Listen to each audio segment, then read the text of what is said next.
Hi everyone, welcome to today's episode of the presidential elections. Today we are probably talking about the most complicated election in our history to date, and I don't think it's ever happened since. The election of 1824.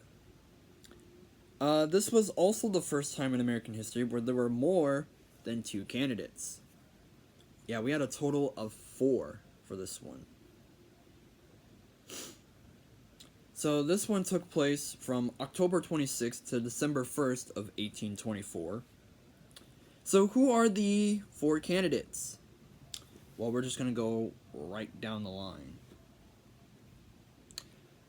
Your first candidate was a very popular national hero, a veteran of the Revolution, the defender of New Orleans, or Nolans, of the War of 1812. Nicknamed Old Hickory, we all know and love, Andrew Jackson from the state of Tennessee. During this time, however, he was a Democratic Republican, although he will later become the very first Democratic president, like of an early form of the current Democrat Party. Total electoral college votes, he got 99. And the popular vote of him was 151,271. Keep that number in your head, guys. His running mate was John C. Calhoun. You guys might remember him, right? That name becomes important a little bit later. Second candidate, John Quincy Adams.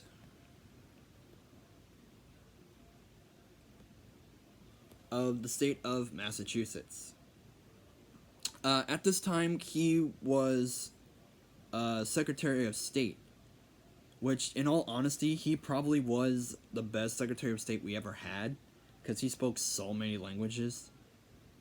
He spoke English, French, German, Russian, Italian, Spanish, Portuguese. He spoke all those languages. So yeah, he's probably our best Secretary of State we ever had. Maybe. He too is from the Democratic Republican Party. He got 84 electoral college votes. Got 113,122 of the popular vote. And his running mate was John C. Calhoun. Yeah. Your third candidate, William Crawford of Georgia. At this time, he was the Treasury Secretary of America at the time, of the Democratic Republican Party. Yeah. He got 41 electoral college votes, got 40,856 of the popular vote, and his running mate was Nathaniel Macon, spelled Macon. Yeah.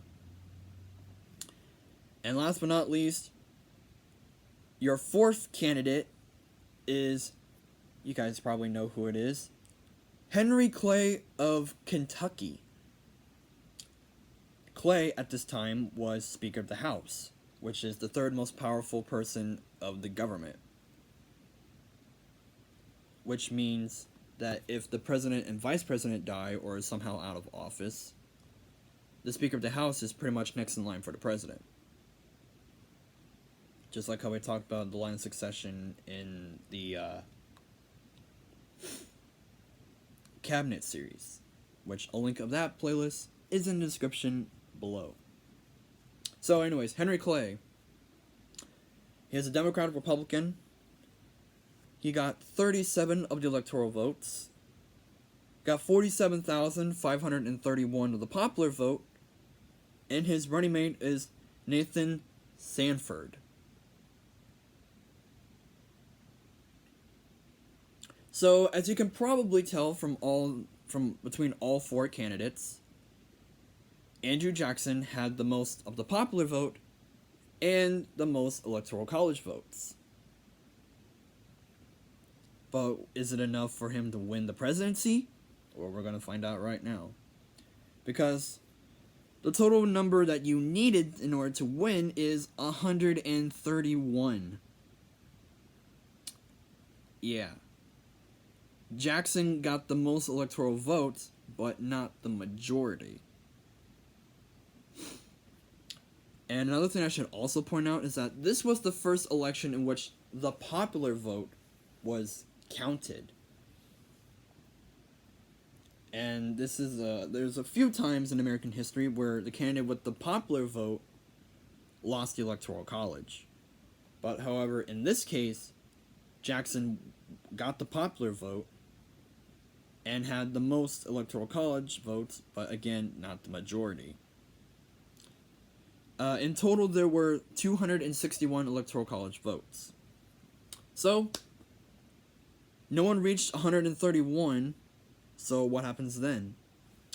Well, the top three go to the House of Representatives, which then vote as states and, pick the next president. So, Henry Clay is, dropped, since, he's the Speaker of the House. And the way how they do the presidential vote in the House is that each state gets one vote, no matter what party they're aligned with. So, for example, I'm just going to use today's modern world. If something like this happened in today's world, all 27 members of Congress to represent Florida have to get together and decide who they're going to support, whether they're Democrat or Republican. And so all of them have to agree on one candidate because it's one state, one vote. And then if you go to a thinly populated state like Alaska with only an at-large representative, which is just, one person representing the entire state, he can only, consult himself or she, and they can put the vote for Alaska. Which, in a modern day, if something like that ever happened, it would have really bad, disproportionate results. So it's really not likely for that to happen. So, the top three go to the House of Representatives. Henry Clay is dropped. I should also mention that there are 24 states in total in 1824. In order to win, I think you need to have half plus 1, which would be 13. So, which of the candidates got the most number of states in the House of Representatives? Well, John Quincy Adams got 13, Andrew Jackson got 7, and William Crawford got 4. So, since Clay was pretty much the House of Representatives and oversaw this entire thing, he made a deal with the majority of all the members to get Adams into office. Adams was pretty much picked on the very first state ballot. And when Adams became president, he chose Henry Clay as his Secretary of State. So the overall turnout of this election was 26.9%, in which it went up 16.8%. Yeah. There's quite a few elections in which the candidate that got the most of the popular vote didn't win the election.